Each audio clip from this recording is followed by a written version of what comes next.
వచ్చిన నిధులే తప్ప మీరు పెద్దగా చేసింది ఏమీ లేదు జగిత్యాల నియోజకవర్గానికి. మీరు స్పెషల్గా ఏదైనా మార్క్ క్రియేట్ చేసుకున్నారా చెప్పండి. నేను చైర్పర్సన్గా ఉన్నప్పుడు గెజిట్ పాస్ చేసి యావర్ రోడ్ని 100 ఫీట్లకు చేసినాం. రాజపత్రం గెజిట్ కూడా పాస్ అయి బయటకు వచ్చేసింది. మరి అది బయటకు వచ్చిన తర్వాత కూడా మీరు యావర్ రోడ్డు విస్తరణ ఎందుకు చేయలేకపోయినరు? ఓ ఎమ్మెల్యేగా ఉన్నారా, పదవిలో ఉన్నారు కదా, మీరు ఎందుకు చేయలేకపోయినరు? నిజంగా అది మీరు చేసి ఉంటే మీకు ఈరోజు మార్క్ వచ్చేది. అది మీరు చేసిన అసలైన అభివృద్ధి అయి ఉండేది. కేవలం మీ మిత్రుల ఇల్లులు ఉన్నాయి, అవి కాపాడుకోవాలనే కదా. ఇటు పార్టీలో జాయిన్ అయిందేమో అభివృద్ధి కోసం కాదు, అధికారం కోసం, కాంట్రాక్ట్ల కోసం, డబ్బు కోసం, ధనలాభం కోసం. పార్టీని మీకు 3 సార్లు మీ మీద నమ్మకంతో నమ్మి టికెట్ ఇచ్చిన పార్టీని, మీకు అండగా ఉన్నటువంటి కార్యకర్తల్ని అందరినీ విస్మరించి మీ బంధువుల కోసం, మీ కాంట్రాక్ట్ల కోసం 6 నెలలు అధికారం లేకపోతే ఉండలేకపోయాడు. కొట్టుకున్నాడు కావచ్చు పాపం అధికారం లేదు అని. అధికారం కోసం, డబ్బు కోసం, మీ కాంట్రాక్ట్ బిల్లుల కోసం పార్టీలో జాయిన్ అయినా వేరే పార్టీలకు పోయి. అసలు అభివృద్ధి గురించి మాట్లాడే అర్హత మీకు లేదు. అసలు ఆ పేరెత్తే అర్హత మీకు లేదు. యావర్ రోడ్ మీరు చెప్తా ఉన్నారు, సరే డబుల్ బెడ్రూమ్ ఇళ్ళ గురించి మీరు మాట్లాడుతున్నారు. డబుల్ బెడ్రూమ్ ఇళ్ళ కోసం నేను జాయిన్ అయినా అని. మరి డబుల్ బెడ్రూమ్ ఇళ్ళ కోసం మీరు జాయిన్ అయినా అని అన్నప్పుడు 2018లో అప్పుడు ఎప్పుడో ముగ్గు వస్తుంది. అది ఇన్ని సంవత్సరాలు అవుతుంది. కనీసం అవి ఇచ్చి కూడా అంతెందుకు, సరే అప్పుడు ఇచ్చిన పక్కకు పెట్టండి. మొన్నటికి మొన్న 1400, 1600 ఇల్లు ఇచ్చి క్యాన్సిల్ చేసిండ్రు. అప్పుడు మీరు ఏం చేసిండ్రు? ఆ ప్రజలకు ఏమని సమాధానం చెప్తారు? ఇప్పటికి కూడా మీటర్ల కోసం చెప్పులు అరిగేలాగా తిరుగుతున్నారు అక్కడ ఉన్నటువంటి ప్రజలు. వాళ్ళకి ఏం సమాధానం చెప్తారు మీరు? 10 సంవత్సరాల్లో మీరు చేయలేకపోయింది ఇప్పుడు చేస్తా అని చెప్తున్నారు. డబుల్ బెడ్రూమ్ ఇళ్ళ కోసమే పోయినా అని చెప్తున్నారు. సరే మీరు 20,000 మంది జనాభా అక్కడ పోయి నివసిస్తారు, వారి గురించి మాట్లాడుతున్నారు, ఓకే.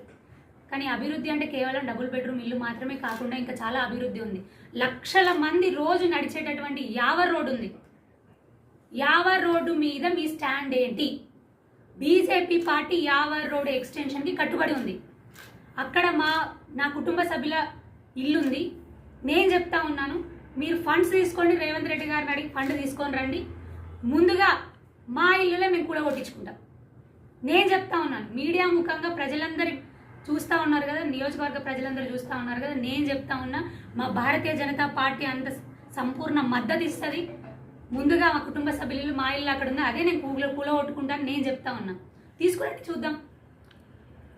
తీసుకురండి, యావర్ రోడ్ ఎక్స్టెన్షన్ చేయండి, లక్షల మందికి ఉపయోగపడేటటువంటిది అది చేయండి. ఏం చేస్తూ ఉన్నారు?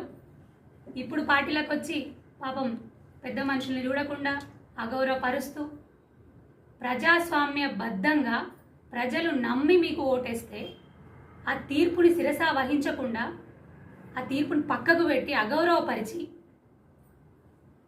పార్టీలో జాయిన్ అయ్యారు. ఒకరోజు మీరు ఒక మాట అన్నారు, మీకు గుర్తుందో లేదో, బీఆర్ఎస్ కండువా కప్పుకొని కండువాని చూపిస్తూ, ఈ కండువాని చూసి కాదు నాకు ఓట్లేసి గెలిపించింది, నా ముఖం చూసి నన్ను గెలిపించిండ్రు అని ఒకరోజు మీరు ప్రగల్భాలు పలికిండ్రు. నిజంగా మీకు దమ్ము ఉంటే, ఆ ధైర్యం ఉంటే, మిస్టర్ సంజయ్ కుమార్ నేను సవాల్ చేస్తున్నా, చేయి, రాజీనామా చేయి. ప్రజల తీర్పుని అగౌరవపరిచినావు, ప్రజాస్వామ్యాన్ని అగౌరవపరిచినావు, నీ పార్టీని, నిన్ను నమ్ముకున్న పార్టీని అగౌరవపరిచినావు, నీ కార్యకర్తల్ని, టీఆర్ఎస్ కార్యకర్తలను అగౌరవపరిచినావు. దమ్ముంటే నువ్వు రాజీనామా చేసి బయటికి రా. ప్రజాస్వామ్యంలో ప్రజల కోట్లో తేల్చుకుందాం అన్నావు కదా ఆ రోజున, నన్ను చూసి ఓట్లు వేసిండ్రు అని. రా, నువ్వు ఏ పార్టీ నుంచి టికెట్ బీఫామ్ తెచ్చుకొని రా, చూసుకుందాం, ప్రజలలో తేల్చుకుందాం ఎవరు గెలుస్తారు, ఎవరు నిలుస్తారు అని. కనీసం నువ్వు ఉన్న పార్టీలో మహిళా ప్రజాప్రతినిధుల్ని నువ్వు ఓర్వలేకపోయినావు, ఎదగలేకపోయినావు, ఉండనీయలేకపోయినావు. ఒకనాడు నాకేమైంది, నన్నేం చేసినావు? ఎట్లాగూ ఉద్యమకారులు ఉండనివ్వకుండా నువ్వు విషసర్పంలాగా ఆ పుట్టలో వచ్చి చేరినావు. కనీసం మహిళా ప్రజాప్రతినిధుల్ని, అక్కడ ఉన్నటువంటి నాయకుల్ని, కార్యకర్తల్ని కూడా ఉండనీయలేదు కదా, ఎదగనీయలేదు కదా నువ్వు.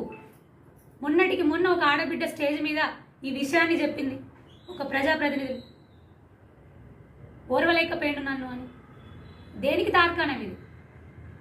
కనీసం ఆ పార్టీలోకి పోయినావు, కాంగ్రెస్ పార్టీలోకి, అక్కడ మహిళా ప్రజాప్రతినిధులను పక్కకు పెట్టండి, అసలు ఉన్న పెద్ద మనుషులనే దేకుతలేవు కదా, నెగలిస్తలేవు కదా నువ్వు, అలా ఉనికినే ప్రశ్నార్థకం చేసినావు కదా. ఏం చెప్తావు సంజయ్ కుమార్? ఇంకా పైగా బెదిరిస్తున్నానంట కార్యకర్తలందరినీ, కాంగ్రెస్ కార్యకర్తలందరి కార్యకర్తలు. నీకు ఈ వ్యాపారాలు ఉన్నాయి, నువ్వు అవి ఉన్నాయి, నీకు ఇవి ఉన్నాయి, జాగ్రత్త, నాతో ఉండకపోతే మాత్రం నీ సంగతి చూస్తాను. ఇంత దారుణమైన రాజకీయాలు ఎందుకు? కేవలం రాజకీయాలంటే రాజకీయాలు చేసేది ఎలక్షన్ టైంలో మాత్రమే. ఎలక్షన్లు అయిపోయినాయంటే ప్రజల కోసం, అభివృద్ధి కోసం, సంక్షేమం కోసం కలిసికట్టుగా అందరూ పనిచేయాల్సిన పరిస్థితి కనబడాలి. కానీ ఈ రోజున జగిత్యాల నియోజకవర్గంలో ఏ పరిస్థితి కనిపిస్తూ ఉంది అంటే, అధికారం కోసం, మాట నెగ్గడం కోసం, కేవలం వాళ్ళ మాట నెగ్గడం కోసం ఎక్కడికక్కడ కార్యకర్తల్ని, ప్రజల్ని, అభివృద్ధిని విస్మరించి పణంగా పెట్టి వాళ్ళు కొట్టుకునే పరిస్థితి కనిపిస్తూ ఉంది. వాళ్ళు కొట్టుకునే పరిస్థితే కనిపిస్తూ ఉంది. నిజంగా ఇది చాలా బాధాకరం. ప్రజలందరూ కూడా దీన్ని గమనిస్తూ ఉన్నారు. ప్రజల అభివృద్ధి కోసం అందరూ కలిసి పనిచేయాల్సింది పోయి అధికారం కోసం కొట్టుకునే పరిస్థితి కనిపిస్తూ ఉంది. కేవలం సంజయ్ కుమార్ గారు ఈ రోజున టీఆర్ఎస్ పార్టీ వీడి కాంగ్రెస్ పార్టీలో జాయిన్ అయ్యిండు అంటే అధికారం, కాంట్రాక్ట్లు, డబ్బు కోసం మాత్రమే కాదు.